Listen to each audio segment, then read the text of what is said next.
There is a state which beheads and even crucifies its citizens, where those who question its authority are lashed and locked up for years. A state where women lack many basic rights, patrolled by religious police, where children are indoctrinated,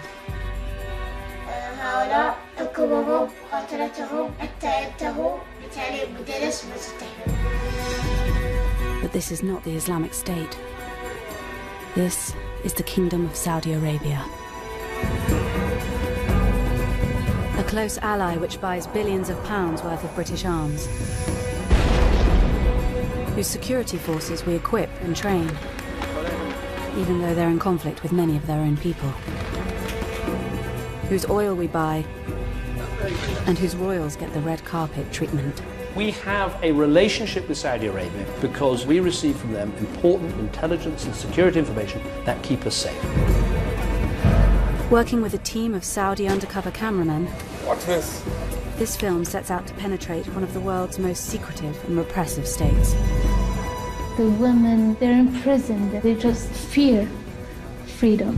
Because of American and European support to the Saudi monarchy, our people have suffered. And we will uncover how Saudi money and ideology has helped drive terrorism around the world. I think there's a very real threat that the ideology that comes from there is posing to us. Morally, we need to make a stand. I think that the chickens are coming home to roost on this one.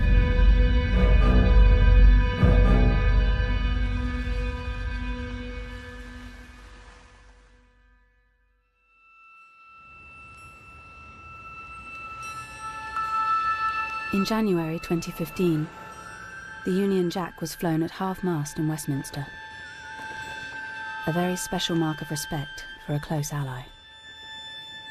The Saudi ruler, King Abdullah, had died. Many world leaders came to the capital city, Riyadh, to pay tribute.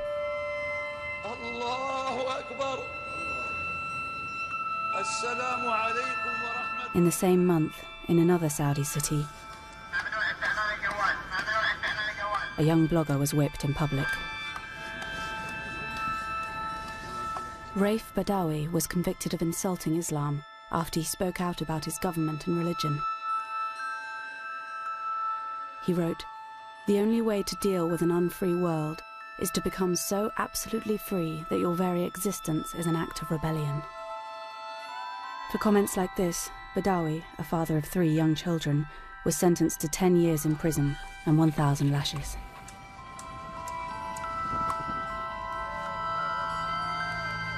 We don't approve of what Saudi Arabia does. We don't like what they do, but they are a necessary evil in combating other regimes. And of course, ultimately, they have a lot of oil. No country is the perfect ally, perfect partner, without any reservations whatsoever.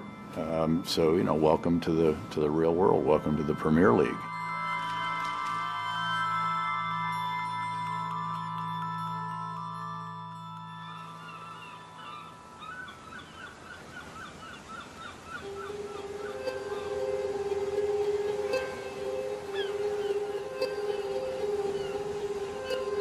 كان بدنا يسب السعودية ما بيها شيء يقول لا أنت بنت ترى جدار تسمع يعني الجدار هاي تسمع الشخص لما يبغى يتكلم لما يبغى يقول شيء ما يستطيع ما في أي حاجة داعي يعني فكانت السلطة تعتقل على الكتاب هوس الخوف هذا بسيطر على الشعب كامل سواء كانوا شباب أطفال. Yasser is part of an underground network of activists in Saudi Arabia. It's one of the most secretive countries in the world. No journalist can operate freely, and you can't even get in as a tourist. So Yasser's come to Istanbul at great risk to collect an undercover camera. Over the next 6 months, he will be filming secretly inside Saudi Arabia. If caught, he'll be imprisoned. من ناحية إنه في خطر، نعم في خطر، نبغى الناس تشوف، نبغى الناس تعرف يعني كيف إحنا عايشين في اضطهاد وفي ذل وفي استعباد. ألزم علي إني أوصل الصورة البائسة هذه للناس واللي يكون يكون.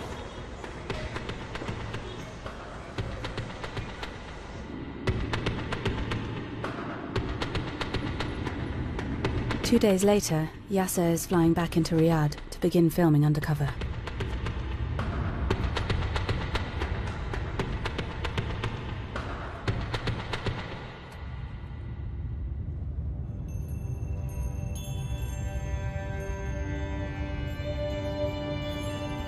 In Saudi Arabia, the king is all-powerful. Since he came to the throne in 2015, King Salman's face looms large over the streets. Saudi Arabia is the home of Islam's holiest sites and the world's largest oil exporter. Its state oil company is worth an estimated £7 trillion. The royal family and their inner circle are worth billions. Yasser films an avenue of palaces. The external face of Saudi Arabia is ostentatious wealth and luxury shopping malls. But the global crash in oil prices has hit the Saudi economy hard. Despite spending billions on social welfare, it's been estimated up to a quarter of the population live in poverty. في 3 عيال وهذه بنتي. ايش نعمل؟ ما يقدر البيت ما خرج الشارع.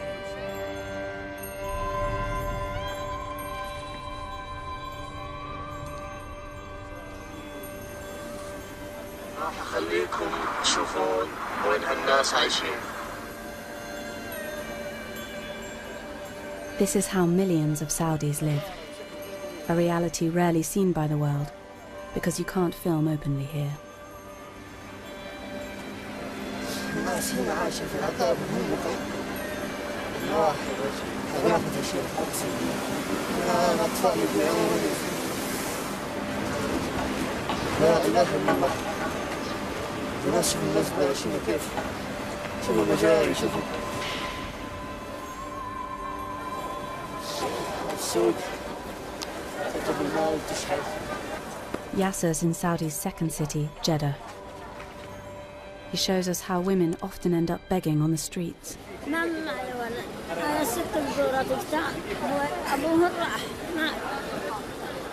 It's estimated only 1 in 5 Saudi women of working age have jobs. And without a man's support, many end up on the street. Yasser and his friend head down to the beach to play their lute. But before they even get there, they run into the religious police on patrol.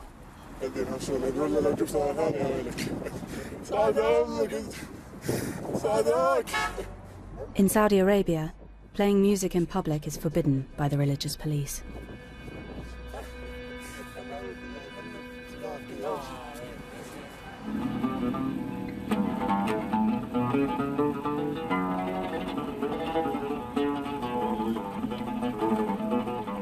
After Yasser and his friends have been there for less than 5 minutes, the police return. This was the last shot recorded before Yasser's lute and hidden camera were smashed.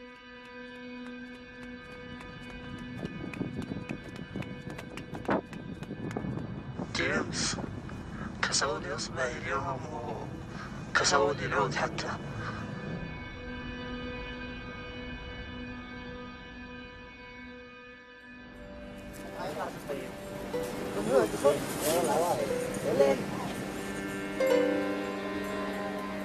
For Yasser and his friends, the religious police are a constant menace. Their official title is the Committee for the Promotion of Virtue and the Prevention of Vice. They patrol the streets and shopping malls, enforcing strict Islamic laws. Activists like Yasser have been filming and sharing clips to expose what they say is their constant harassment.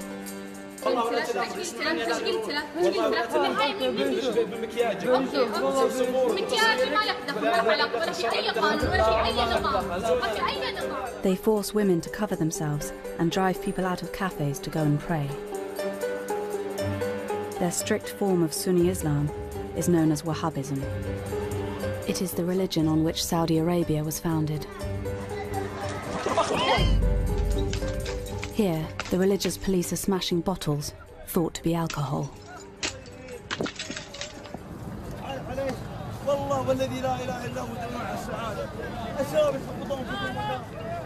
The majority of Saudis are thought to support the state Wahhabi ideology. Filming secretly in a mosque, Yasser records this preacher spreading hatred of other religions.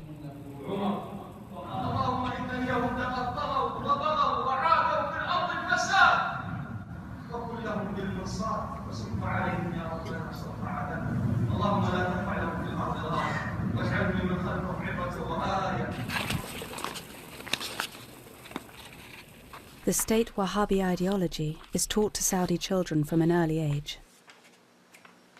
Yasser filmed a 14-year-old Saudi boy showing him the books they use at his school. Books made in Saudi Arabia, but exported to the world. الشيعة والكفار المسيحيون هؤلاء حكمهم مقاتلتهم حتى ينتهوا طبعا هؤلاء سينحرون لأن بتعليم مدرس ما تستحيل. The textbook doesn't just attack other religions. It portrays the Shia Muslim minority at home as the enemy. طبعا داخل عن الشيعة أنهم رافضة مقاتلتهم وإبعادهم عن دين الإيمان لأنهم كفار ونقاتلهم حيث أمرنا دين الإسلام.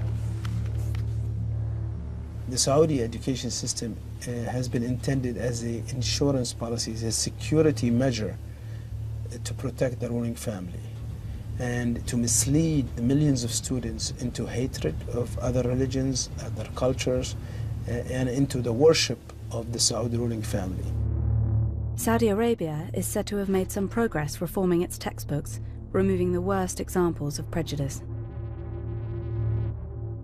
But these books are still found in mosques and schools around the world, everywhere from Britain to areas of Syria controlled by ISIS. No wonder thousands of Saudis joined ISIS and other terror group, because they were trained in Saudi schools. From the foundation of Saudi Arabia, the support of the religious establishment has been central to the royal family's grip on power. The regime uses traditional Islamic punishments. Executions are often carried out publicly with one sword blow to the neck. The headless bodies are sometimes then displayed publicly. According to human rights groups, King Salman has asserted his rule by stepping up the rate of executions to its highest level for 20 years. In 2015, Saudi Arabia executed 157 people. This Burmese woman was convicted of killing her stepdaughter.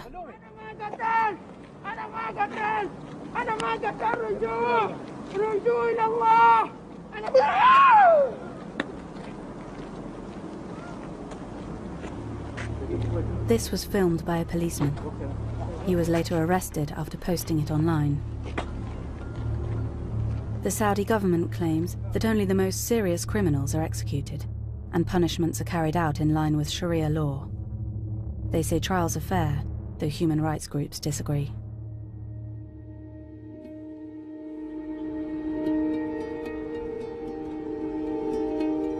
في النهاية تكمل فهم العربيين تسجينهم تعتقلهم تعتدي عليهم.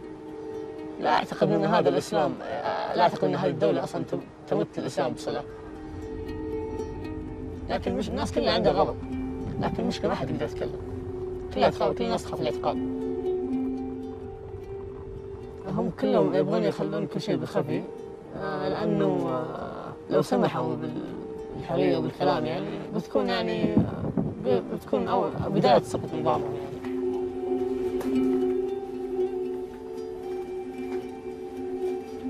In Saudi Arabia, criticizing the government, criticizing religious people are considered as acts of terror. And people are reporting on each other, targeting their fellow citizens.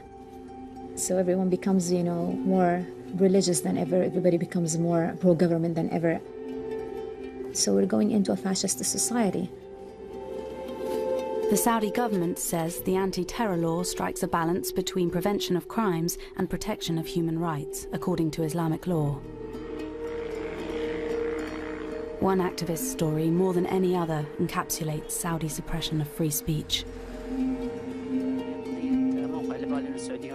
موقع الليبراليون السعوديون هو أثار حفيظة المتشددين بصفة عامة في السعودية لأنه كان يفضح ممارسات. This is Waraef Badawi, speaking before his eventual arrest in 2012. وعلى وجه الخصوص ممارسات هيئة الأمر بالمعروف والنهي عن المنكر، فذلك حملهم على محاولة تخويفي ومحاكمتي في الموقع الليبرالي السعوديون على أنه يسيء للإسلام. هذه الساحة الاسم جمالي في الجنة. الأخ بدوي. أنا أعتقد أن وراءف شخص أبدع براية كل احترام. لم يرفع سلاح، لم يقتل أحد، لم يفجر، لم يكفر مثل ما فعلت السلطة.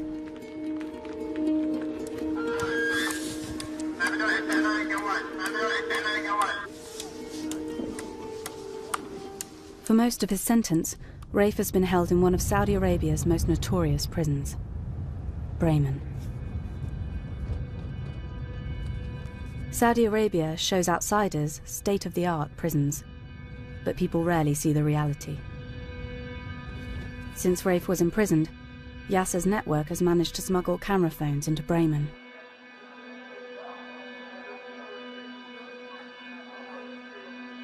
What they found was chaos and lawlessness, and prisoners injecting themselves. Here, a prisoner is abused by his fellow inmates.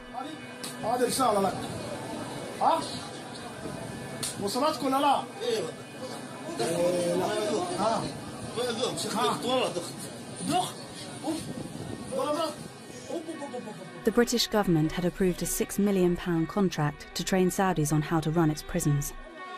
Amid the international outcry about cases like Waraef Badawi's, it decided to cancel the deal, saying it was focusing its resources on domestic priorities.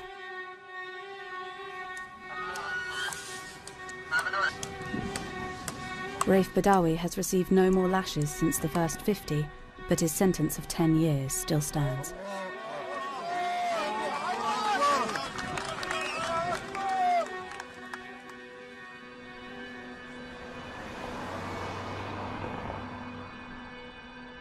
Thousands of miles away, his wife Ensaf and 3 children have received asylum after escaping Saudi Arabia. They haven't seen their father for 4 years. أنت بتعرف وين بابا؟ وين؟ بالسجن. بالسجن ليش؟ ليش ما أعرف. شو عمل؟ بس هو ما عمل شيء، بس لأنه كتب وبعدين هذا وبعدين راح على السجن. بقول يا ريت إنه أرجع وأقول له إنه ما يكتب هذا. When does he think he will see his dad again? بس أنا نفسي إنه يجي اليوم. وفكرك إمتى رح تشوفه؟ ما أعرف. 10-year-old Dudi and his sisters only get very rare phone calls with their father from prison. Their mother Ensaf works tirelessly to keep up the family's morale and to raise pressure for his release. يلا ابغى اسمع مريم ايش حتعمل لما بابا يجي؟ هركض حق بابا. حواليكم كمان انتوا الاثنين وحورجي البيت. بعدين حنروح على السينما. بعدين حناكل نشتغل شيء. بعدين حتمري انتي وبابا كمان. اوه بس دحين ما هو قاعد يدق يعني. والله صح اني انا برا السجن، بس كأني في سجن كمان، يعني انه لما يكون اغلى شيء في حياتك مش موجود، اولادك صار لهم 4 سنين ما هم شايفين ابوهم، اكيد ده شيء صعب، بس انه ماشيين مكملين. Ensaf's campaigning and international pressure mean that Raif's case is up for review in the Saudi courts. والله بصراحة أنا دائما عندي أمل قبل السنة الجاية إن شاء الله على نويل هذا يكون رايف معانا ومن زمان. بس لحد الآن لسه ما جاني ولا أي خبر كويس من السعودية.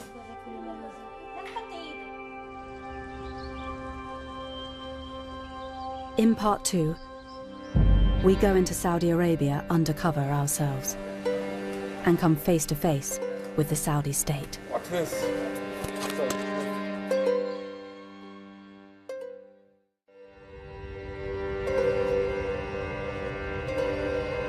Our undercover cameraman Yasser has been filming for us at great risk. He and his network are trying to reveal the other side of our close ally.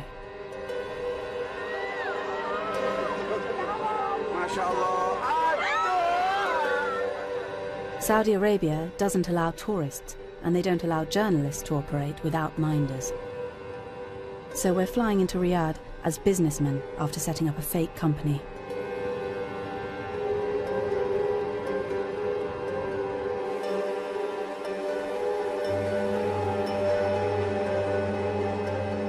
We're taking secret cameras to record our trip. When we get to passport control, there's a bad moment. The border guard looks directly at our hidden camera.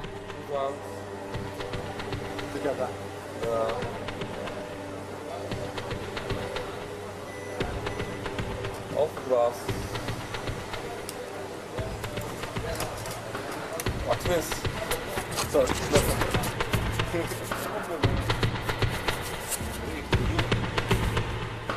Now we're in Saudi Arabia. All filming we do is forbidden. Our cover story is that we're here for a business conference. On the way, we visit one of Saudi Arabia's most notorious landmarks, known as Chop Chop Square. It's the scene of many of Saudi Arabia's public punishments, and there's a heavy police presence. It has drainage for the blood from the executions.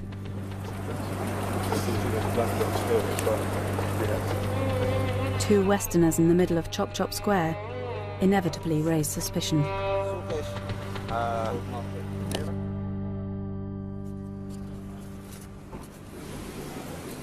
We're going to a cyber security conference representing CyberSafe UK, a company we've set up for this trip.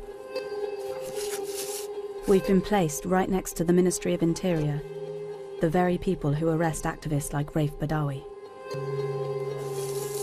And we're approached by two senior police officers. Good morning, sir. Hello, I'm Sam. Nice to meet you. Aziz, how are you? Hello. How are you? Good to meet you. Sam, Very nice to meet you. So CyberSafe UK? Yes. Okay. We're a cyber insurance company. Is it a threat also for Saudi businesses? Yes, of course. And what's your cyber insurance? This man is head of cyber security for the Saudi police. He's keen to talk about his connections to Britain and America. It's a very good experience, honestly, with the Phoenix Police Academy. Yeah, amazing. So a lot of senior Saudi police will go to America for training. Yes, yes. And also I had 3 training courses in UK. Tough? Yeah. British police officers? Oh my God. The British government has been reluctant to make public details about its contract to train the Saudi police. But now we are hearing about it from 2 officers who've been through the training.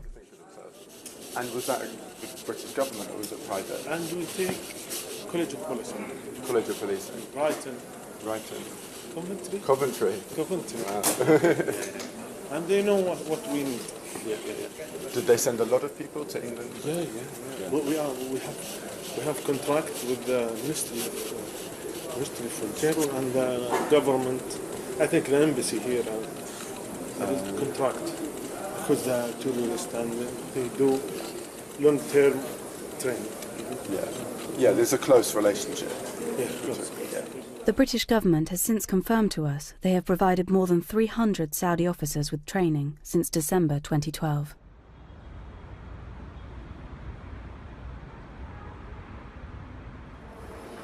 Despite some reforms in education, employment and politics in recent years, women still don't have the same legal rights as adult men. Women can't drive and struggle to perform many simple tasks, such as going to the doctors without a male guardian.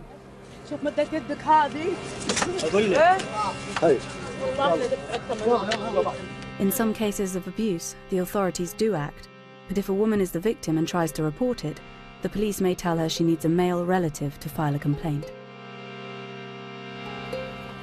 This is a tribal society, and it's been kept this way. Violence is a symptom of the position of women in a society because it reflects how people view the roles of women. The philosophy of the government is to keep the control of the man, or the power of the father, basically. So violence is used as a disciplinary way or a controlling way. But some women in Saudi Arabia are starting to fight back. One woman has become the figurehead for the new women's rights movement. It's to meet her that we've come to Saudi. Lujain Hathlul is Saudi Arabia's most prominent women's activist, a constant thorn in the side of the regime. She uploaded videos of herself driving as part of a campaign to change the ban against it. أهلين معكم لجين الهذلول. أنا الآن في طريق الغويفات بحاول أقطع الحدود السعودية من هناك ونشوف وش يصير. Moments after this was filmed, Lujain was arrested trying to enter Saudi Arabia. She was imprisoned for 73 days without trial. Eventually, she was released, but she is banned from traveling, and she says she still has terrorism charges against her. Despite the risk, she is still happy to meet us. She may be under surveillance, so we have to meet her in a secret location. I've been threatened since the beginning. My car was broken. I almost got beaten up just because of the campaign. People wrote me letters on Facebook and sent me all sorts of weapon pictures, saying that if I continue, I'll be murdered or my family harmed. Lujain's campaign sparked a debate inside Saudi Arabia. To some women, she became a hero. To the more conservative elements, a hate figure. I try to represent their rights. Some of them don't believe that it's their own rights. They refuse it, they reject it. But I believe that they're imprisoned in their own old raising, their old mindset, or they just fear freedom. Although banned from activism, Lujain hasn't stopped campaigning.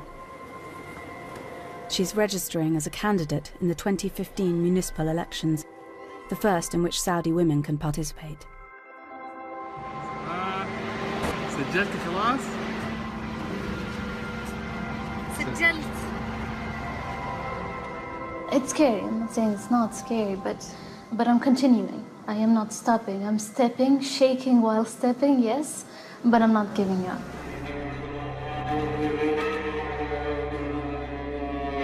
We'd managed to meet a Saudi activist without being detected by the security forces.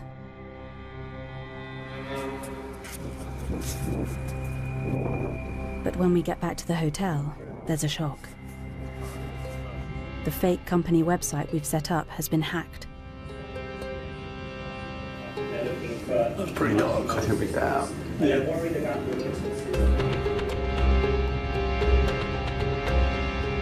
We don't know who's testing our cover story, but we're forced to leave early and head straight to the airport. We hope that there's no travel ban on our passports. If we're discovered, we know we'll be arrested.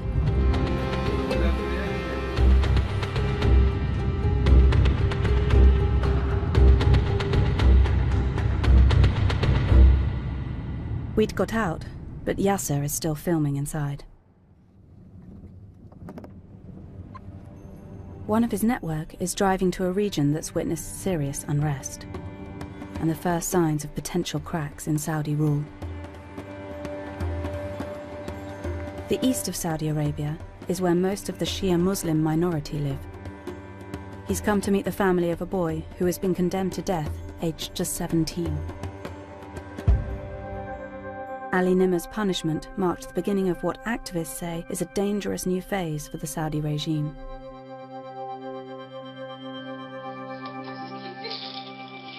ما تفاصحي ما نتفاصحي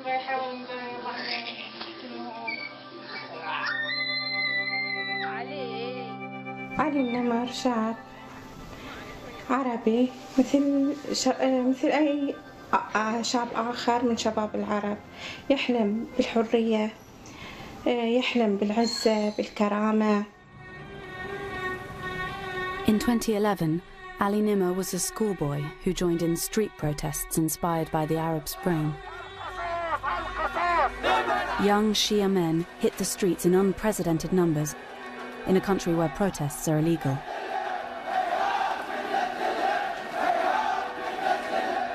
As the days passed, the confrontations with the security forces became more intense. The Saudi police reacted to the protesters with bullets. Scenes like this have raised questions about Britain's contract to train Saudi police.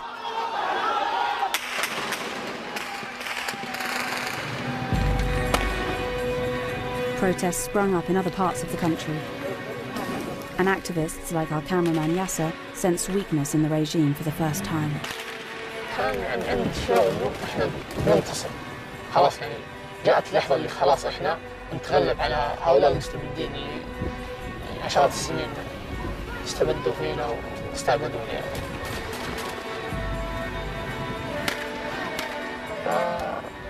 كانت خيبة أمل كبيرة يعني. بعد الوقوف هذا كان شعور جدا مخيب مخزي. Eventually, after tens of protesters were killed and many more arrested, the regime succeeded in putting down the uprising. اطلق تعال. دانا هنا أنا دانا هنا. هذا بيتي شوف. Ali recorded his anger at the police's reaction in this confrontation outside a police station. Soon after this was recorded, Ali was arrested. He was charged with numerous offences, including throwing a Molotov cocktail and organising protests by text message. His family say he was tortured into confessing. اتصل علي من الرياض، سمحوا له بالاتصال وقال أن هناك أوراق في المحكمة وفيها حد الحرابة. علي طفل صغير سألني بابا إيش حد الحرابة؟ علي سألني إيش حد الحرابة بابا؟ The punishment for treason is beheading, followed by being publicly crucified.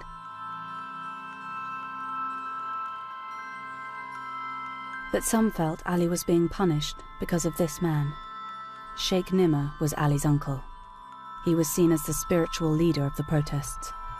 نحن على امتداد 100 عام نعيش ظلم وجور وخوف وترهيب، لا نخاف الموت ونعشق الشهادة.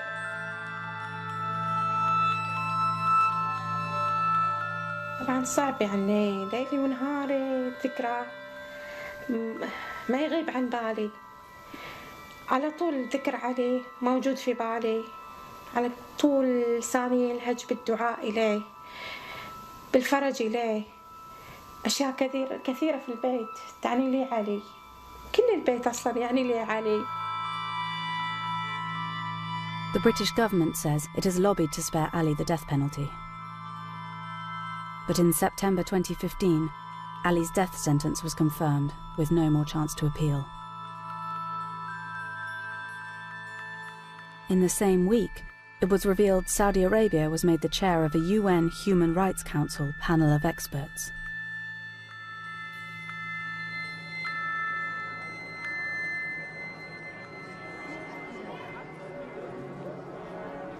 Ensaf, the wife of Waraef Badawi, the blogger sentenced to 1,000 lashes, is in Strasbourg to collect an award on his behalf. It's good for her campaign, but the review of Waraef's case in the Saudi courts has not gone well.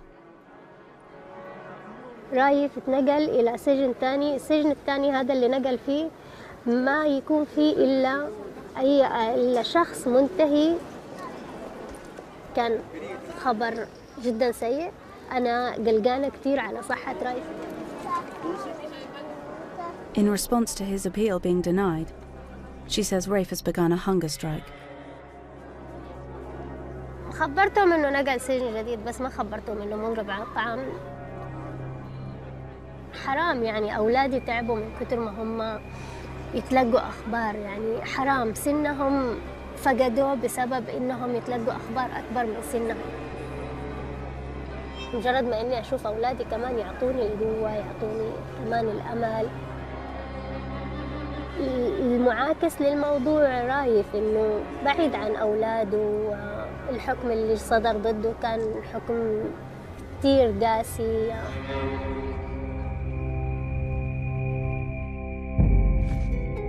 In part 3, we uncover how internal Saudi ideology has been spread around the world.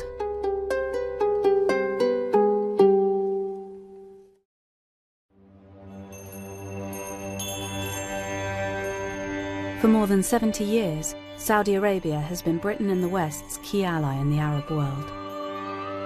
The government says they've kept us safe by sharing intelligence and helping us fight terrorism and foil attacks.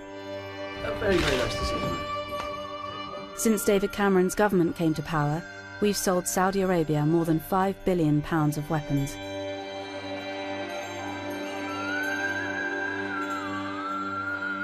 Saudi Arabia has been a very important partner. We've got our oil from them, we've sold weapons technology to them, and they have been an ally in providing intelligence about low-level Al-Qaeda activities. But there's an irony there, and that is because actually Al-Qaeda stems from an extreme interpretation of Wahhabi Salafism, which is the official religion of Saudi Arabia, and which they've been spreading around the world since 1979. So there's an ambivalence to that relationship. The Saudis have spent at least $70 billion spreading Wahhabi Islam around the world. But they've always denied any official link to terrorism, and are now preparing to send troops in to fight against ISIS in Syria. But evidence has come to light related to the most high-profile terror attack of all.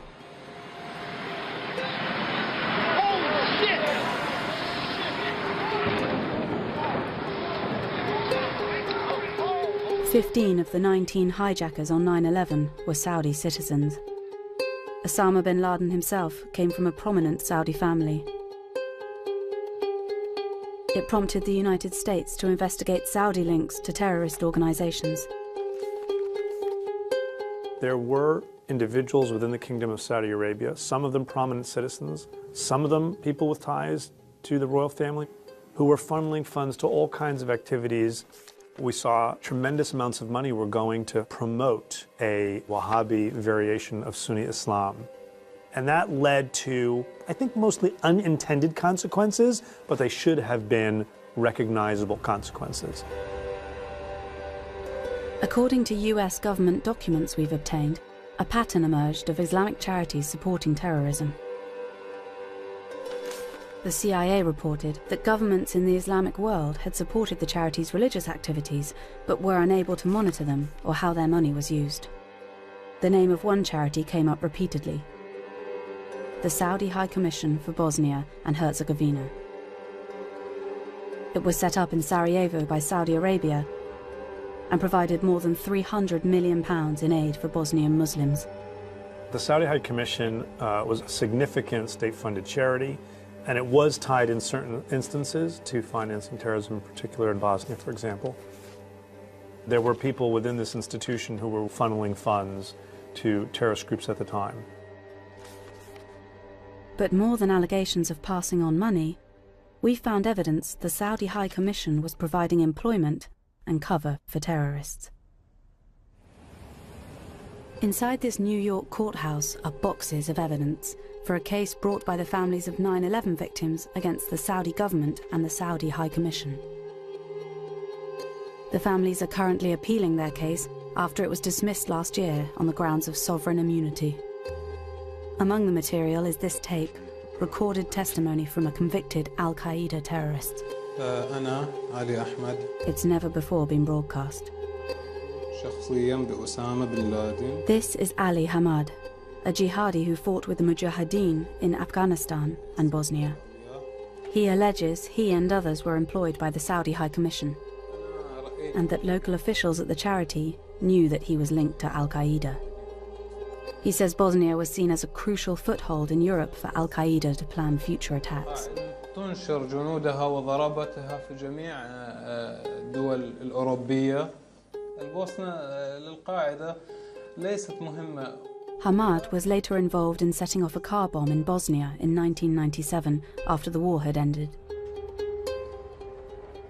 It was apparently designed to kill non-Muslims and reignite the fighting there.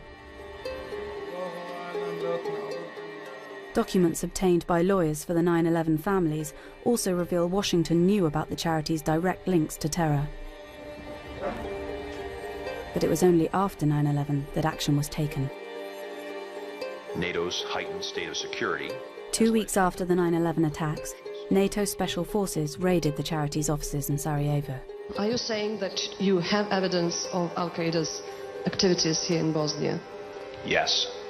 We've spoken to another senior officer involved in the raid, who described the material they uncovered as very disturbing. A hard drive of maps of military buildings in Washington, information on how to fake State Department badges, and before and after pictures of the World Trade Center.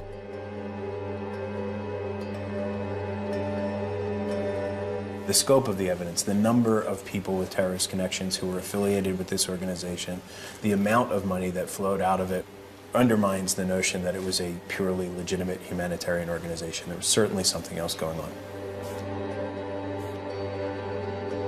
Documents filed in court confirm that the Saudi High Commission was an official arm of its government which provided a third of its funding, and that the charity's president throughout this period was a man whose face now hangs over the streets of Riyadh. At the time, Prince, now King Salman. And Saudi media reported he visited its offices in Sarajevo a year before it was raided.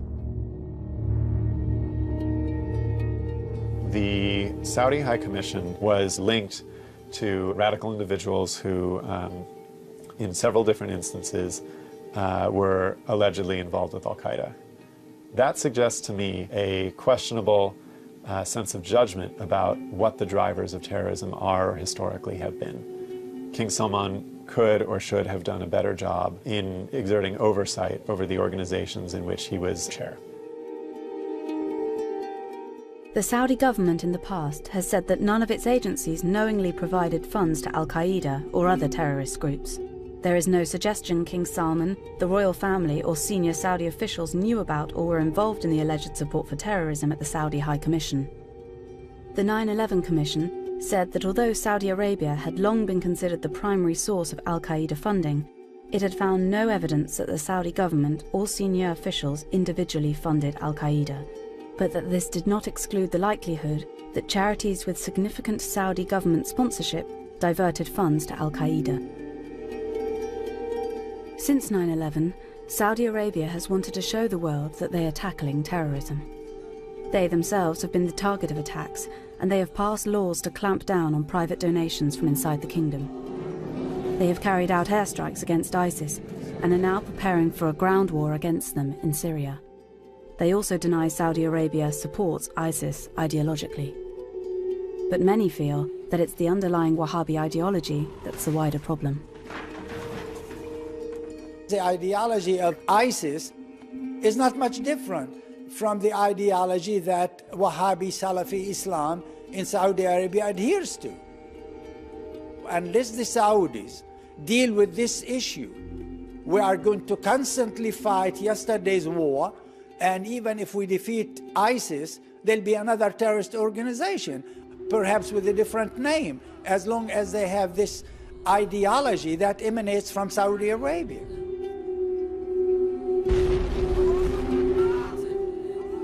I think our national interest needs to take into account the very real threat that the ideology that comes from there is posing to us. And we see this in Daesh, we see it in ISIS, we see it in our domestic terrorism. And so I think that morally we need to make a stand. I think that the chickens are coming home to roost on this one. King Salman's government says it's leading a crackdown on terrorism at home as well as abroad. They've led a coalition against an uprising by a Shia militia in neighbouring Yemen, using British and American weaponry in a widespread bombing campaign.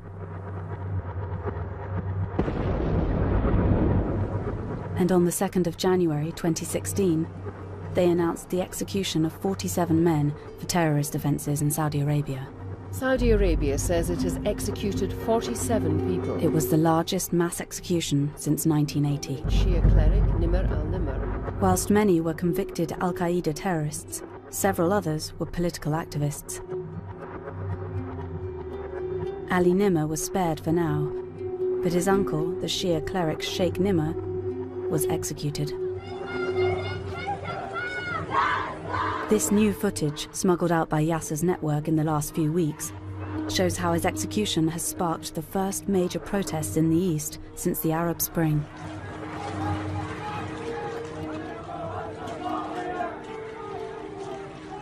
أنا شخصياً أعتبر أن السيف مسلط على رقبته. يتوقعون أن تكون هناك ارتدادات، يتوقعون أن يكون هناك فلتان في الشارع. فما بالك لو لا سمح الله أقدموا على الإعدام. I mean, the execution of Sheikh Namr is a signal that the Saudis were sending not to the Shia only, but to all dissidents, secular and Islamic. They will not tolerate any dissent because they are viscerally opposed to sharing power. The executions have clearly had an effect on the activists we've been filming. Yasser has now been working undercover for 6 months, every day risking arrest. But he tells us that after the executions, the situation has become too risky to continue. James, ما أقدر أكمل. أخوياي كلهم اعتقلوهم، والكلمة اللي شافوها عندي بيقول عني إرهابي، والناس ما مبسوطين أبد. الحين عرفنا حقة ملك. The elections, billed as a great advance for women's rights, went ahead. But women's activist Lujain Hathlul was missing from the ballot. Definitely, I'm a troublemaker for them. That's why they don't really want me. Or actually, I think it's the case of me being a very vocal person about human rights or women's rights.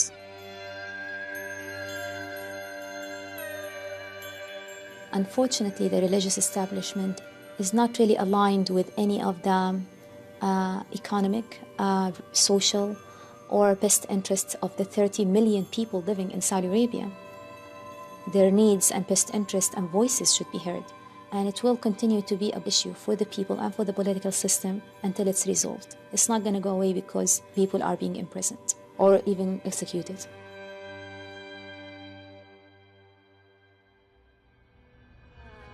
A year since Waraef Badawi was publicly flogged, he's still serving out his 10-year sentence.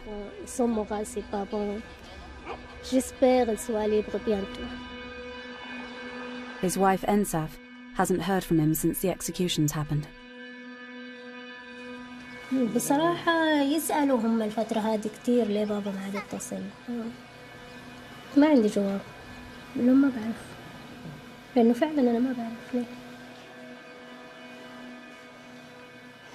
كل الأخبار اللي نسمعها ما أحب أحكي عنها عشان ما يجي خلط في راسي، فما أحب إني أحكي عنها. أحب إنه دائما أنا مقتنعة قناعة تامة عن إنه كل اللي قاعد يصير مختلف عن قضية رايف تماما.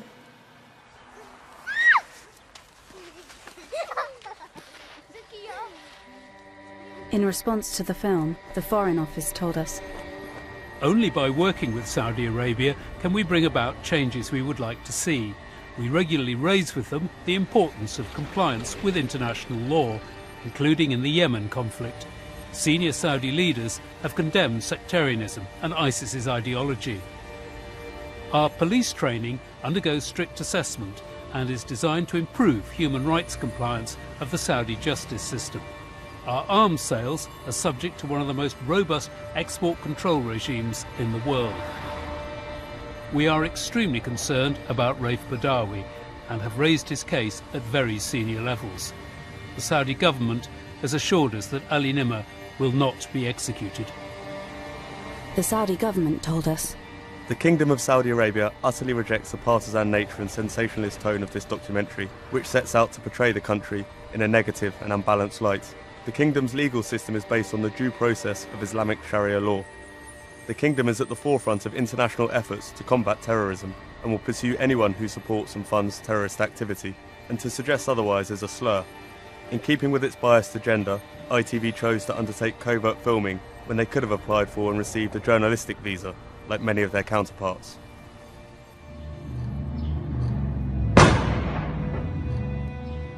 Activists say they're being forced underground, but with the spread of phones and cameras, it has become impossible for the regime to control what the world sees.